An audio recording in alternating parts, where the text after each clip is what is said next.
Thank you, thank you, thank you.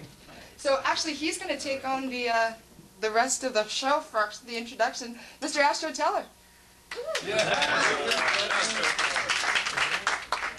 So, I'm not going to MC the event. I don't want to misset expectations. But Juliet asked if I would go first and kind of stream close up. Juliet asked if I would go first and kind of set the mood, the tone for some of the talks that we're going to do. Also, I think there was a request by Juliet that there be a theme, a little bit of discussion. A theme came out, but there wasn't a lot of clarity on what that theme really meant. So Juliet said, oh, could you sort of kind of warn people up on what the theme is, too, so that everyone can be pointed a little bit at the same thing while we talk? Okay, sure. The only problem is that Juliet also asked me if I would talk about something intensely personal. So I'll see what I can do to do both at the same time. But first, the theme. The theme for the conference is the power of us. I'll suggest that that is about the set of things that no one of us could do by ourselves, but that some or all of us, when combined, might be able to accomplish together. That set of things, I think, is what is particularly exciting to many of us in this room. Because if I can do it by myself, okay, that's interesting. But if it needs you to do it, it must be a more important, a more interesting project. And that energizes me. I know Dave is going to actually talk about that specific thing, and I think in a number of different ways people will. So, over the last 2 or 3 years, a number of poems, historical passages, speeches, passages from literature have been really resonating with me. So what I want to do today is share 2 of them with you. The first is really about the power of you. John in particular. That's actually what it's called, the power of John. It's about the power of the individual. And it's a prescription for living, a roadmap for how you could scoop the world up in the palm of your hand and sort of have it, how to have done that with honor. A prescription for how to be the very best, most effective person you could be. The second one is a passage that is a reminder to a small group of individuals. It really is about the power of us. A reminder to this group that facing an impossible challenge as a small group of dedicated individuals, the reward is facing the impossible challenge, not the payoff afterwards. That the best hope that we can have for ourselves is having a tight-knit band of brothers and sisters who can try to do something that shouldn't be possible, and to do it, to succeed or to fail together. So, the first of these 2 is a poem by Rudyard Kipling, that Rudyard Kipling wrote for his son when, just after his son was born. I'll share it with you, but I'm used to singing it to my daughter as she falls asleep at night, so I'm going to change the last 2 words of the last line. But I'll talk about that later. So, the poem is called If. If you can keep your head when all about you are losing theirs and blaming it on you, if you can trust yourself when all men doubt you, but make allowance for their doubting too, if you can wait and not be tired by waiting, or being lied about, don't deal in lies, or being hated, don't give way to hating, and yet don't look too good nor talk too wise. If you can dream and not make dreams your master, if you can think but not make thoughts your aim, if you can meet with triumph and disaster and treat those 2 impostors just the same, if you can bear to hear the truth you've spoken, twisted by knaves to make a trap for fools, or watch the things you gave your life to broken, and stoop and build them up with worn-out tools. If you can make one heap of all your winnings, and risk it on one turn of pitch and toss, and lose and start again at your beginnings and never breathe a word about your loss. If you can force your heart and nerve and sinew to serve your turn long after they are gone, and so hold on when there is nothing in you except the will that says to them, hold on.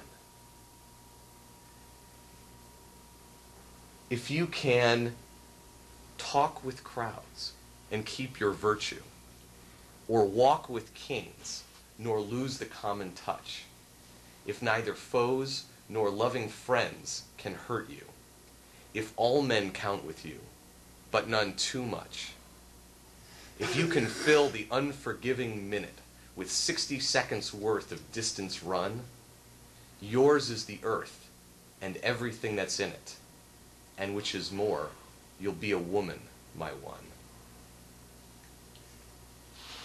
The last line originally was,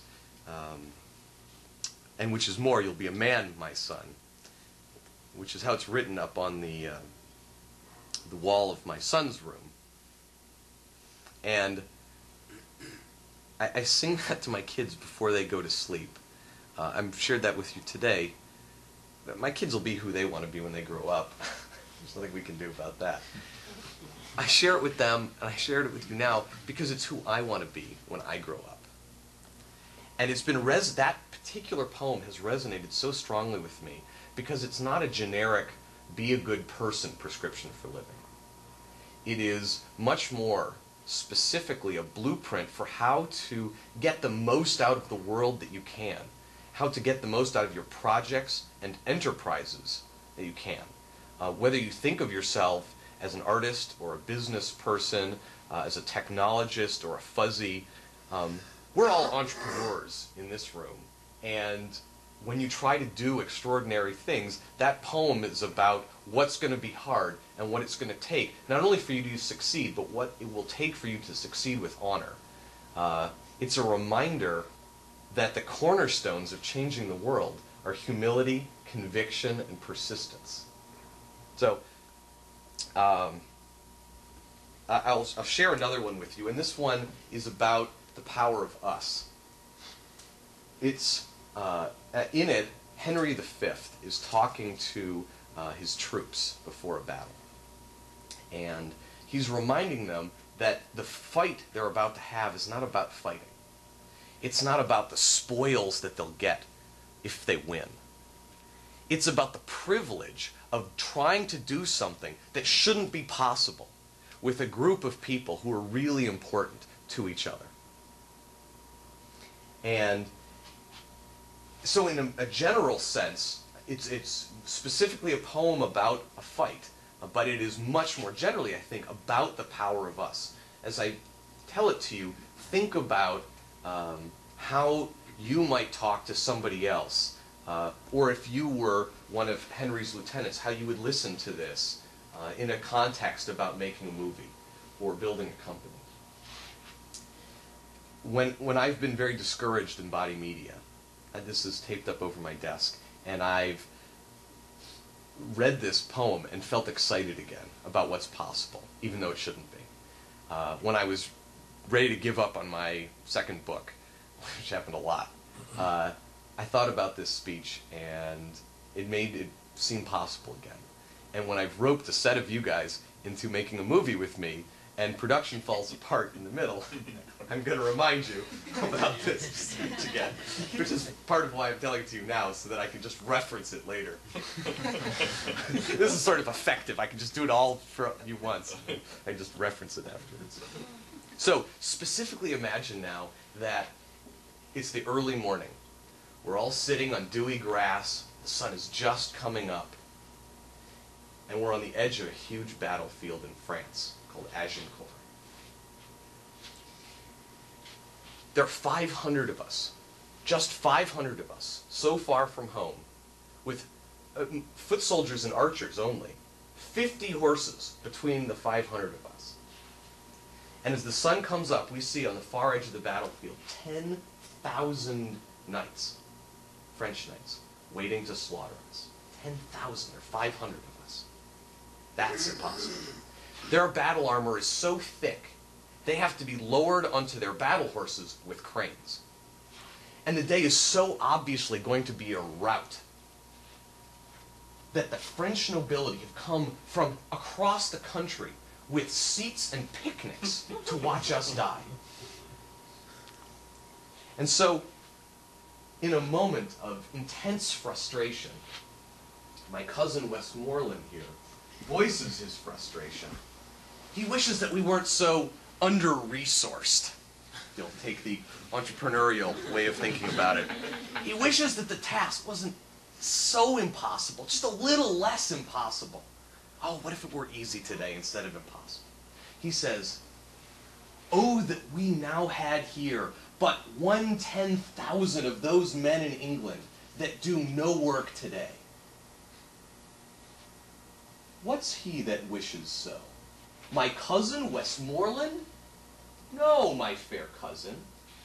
If we are marked to die, we are enough to do our country loss. And if to live, the fewer men, the greater share of honor. God's will, I pray thee, wish not one man more. By Jove, I am not covetous for gold, nor care I who doth feed upon my cost. It yearns me not if men my garments wear. Such outward things dwell not in my desires. But if it be a sin to covet honor, I am the most offending soul alive. No, faith, my coz, wish not a man from England. God's peace, I would not lose so great an honor as one man more, methinks, would share from me for the best hope I have. Do not wish one more.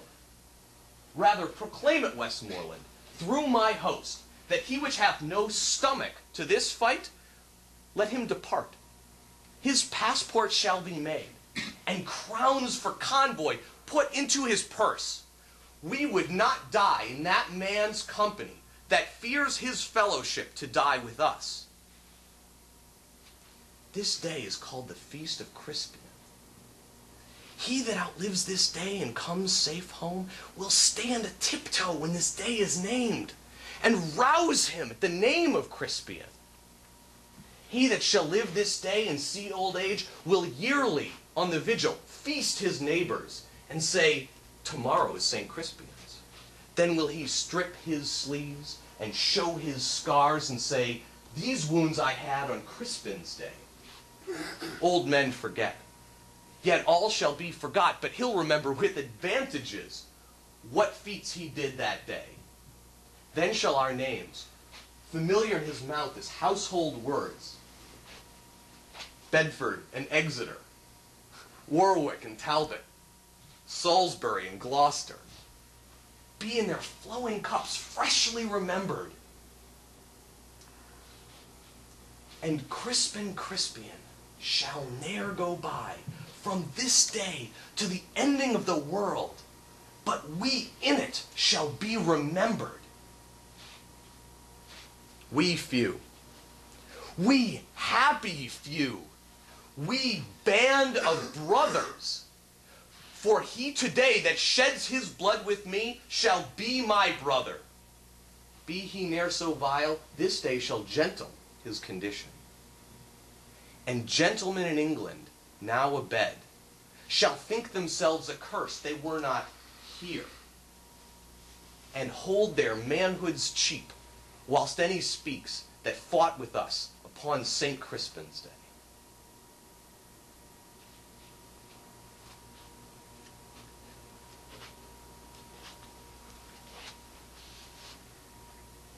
So Juliet asked me to talk about the power of us, and so that's my take on the power of us. And that's the best hope I have, that rather than avoiding the battlefield of the impossible, I will seek it out, and I will take with me a band of brothers and sisters to that front who go there for the same reason that I do, for the chance to take on an insurmountable challenge, for the thrill and the honor of overcoming it, as Henry's men did indeed do. So I'll take questions, but there you go.